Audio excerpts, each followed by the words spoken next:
clearing the ground to plant some garlic.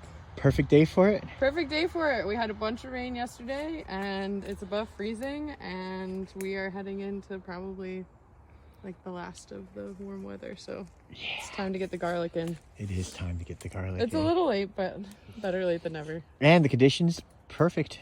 Soil's moving. Yep, soil's moving. We'll put some compost down. We'll get the cloves in. How's this beast work? It's awesome. We put it in. I kind of rock it. Sometimes I'll even step on it. And so helps with soil aeration, helps to like break things up, and especially when you're clearing a patch that hasn't been worked in a while. The garlic is going to want like more kind of broken up soil for it to be able to push through in the spring. Working in some compost? A little bit of a few dry amendments. Just like a general gardening mix, just to give it a little bit of extra loving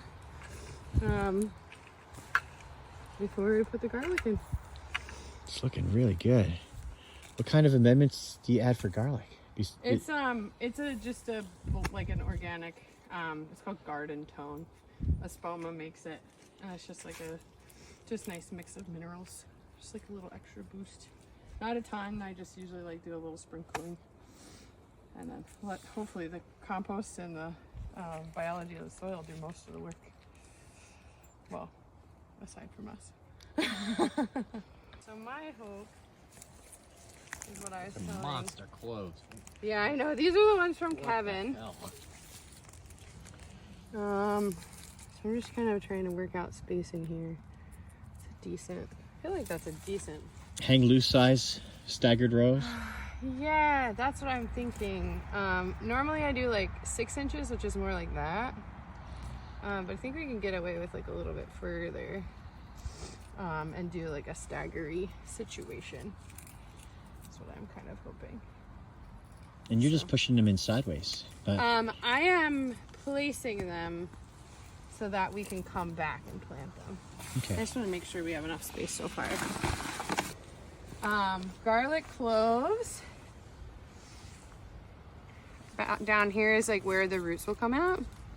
And then this is where like our vegetative growth is going to come from. So when you're planting them, you want this down, or else they'll still come up, but you'll have that like goofy neck.